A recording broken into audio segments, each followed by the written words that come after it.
គឺជាត្រីទឹកសាបដែលមានកម្លាំងខាំខ្លាំងបំផុតក្នុងលោក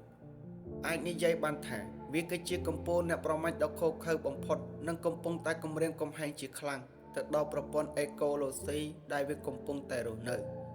ដោយត្រីអ្នកប្រមាញ់ដ៏ធំមហិមាមួយនេះគឺមានឈ្មោះថាអារ៉ាផៃម៉ាឬឈ្មោះមួយទៀតគេនិយមហៅថាត្រីទុយៈនៃទន្លេព្រៃអាម៉ាហ្សូនអារ៉ាផៃម៉ាគឺជាត្រីខ្នាតយក្សដែលមានដើមកំណើតនៅដៃទន្លេអាម៉ាហ្សូននៃប្រទេសប្រេស៊ីល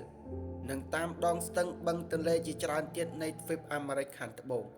វាគឺជាត្រីទឹកសាបដែលមានទំហំធំបំផុតពោលគឺអាចមានប្រវែងរហូតទៅដល់3ម៉ែត្រនិងមានទម្ងន់រហូតទៅដល់200គីឡូក្រាមស្រការបស់វានីមួយៗគឺមានប្រវែងរហូតទៅដល់5សង់ទីម៉ែត្រនិងមានពណ៌ក្រឡេកក្រឡាហើយស្បែកគឺមានកម្រាស់ក្រាស់ជាទីបំផុត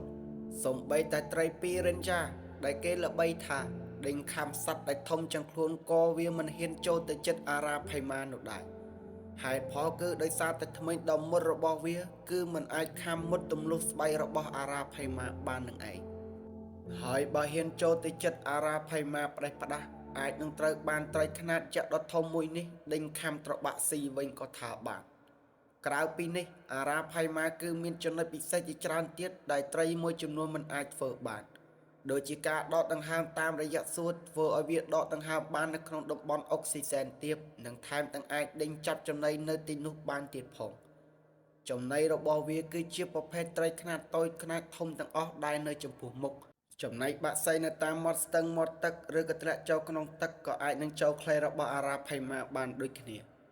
អ្វីដែលគួរភ្ញាក់ផ្អើលជាងនេះទៀតនោះគឺវាមានសមត្ថភាពក្នុងការវាយប្រហារដោយប្រើកម្លាំងខ្យល់ដ៏លឿនបំផុតដោយសារតែមាត់និងសួតរបស់វាធំធ្វើឲ្យវាមានកម្លាំងខ្យល់បឺតដ៏ខ្លាំងមហាសាលអាចនិយាយបានថាចំណីដែលនៅចំពោះមុខពេលវាប្រើកម្លាំងខ្យល់បឺតត្របាក់ម្ដងភ្នែករបស់មនុស្សយើងគឺមើលសឹងតែមិនទាន់នោះឡើយ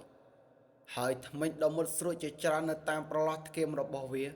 ធ្វើឲ្យការប្រមាញ់របស់វាកាន់តែគួរឲ្យជក់ចិត្តជាទីបំផុតសម្រាប់អ្នកទស្សនាហើយដោយសារតែការប្រមាញ់ដ៏ឃោរឃៅនេះឯងបានធ្វើឲ្យអារ៉ាផៃម៉ាជាប់ឈ្មោះជាអ្នកប្រមាញ់ដែលកំពុងតែបំផ្លាញអេកូឡូស៊ីព្រោះពេលវារស់នៅកន្លែងណាធ្វើឲ្យសត្វដទៃពាយនៅកន្លែងនឹងតែម្ដង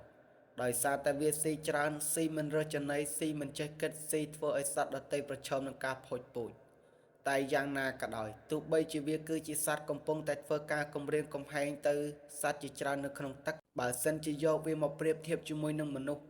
អារ៉ាផៃម៉ាគ្រាន់តែជាត្រីខ្នាតយក្សមួយក្បាលកប៉ែកកប៉ុកតែប៉ុណ្ណោះដោយសារតែអ្នកនេសាទតែងតែចាប់ពួកវាយកទៅលក់ឲ្យឈ្មួញក្នុងតម្លៃថ្លៃហើយអ្នកខ្លះតែងតែទិញវាដើម្បីចិញ្ចឹមធ្វើជាត្រីលម្អតែឈ្មួញខ្លះទៀតបានទិញវាដើម្បីយកទៅលក់ក្នុងភោជនីយដ្ឋានធំៗធ្វើជាអាហារហើយវាត្រូវបានគេកាប់សាច់លក់ធ្វើម្ហូបអាហារប្លែកៗលក់ក្នុងតម្លៃថ្លៃខ្លាំងមែនទែនចំណែករសជាតិរបស់វាវិញគឺឆ្ងាញ់យកខ្លាំងតែមែនតែនតែម្ដងខ្ញុំលើកគេថាចំណែករូបខ្ញុំផ្ទាល់មិនដែលបានសាកមិនដែលបានដឹងសូម្បីតែម្ដងនោះឡើយជាចុងក្រោយខ្ញុំសូមអរគុណនិងសូមជម្រាបលាជួបគ្នាជាបន្តនៅវីដេអូក្រោយៗសម្រាប់ការអ្នកចូលចិត្តសូមចុច like and subscribe for me bye bye សុខភាពល្អអ្នកទាំងអស់គ្នា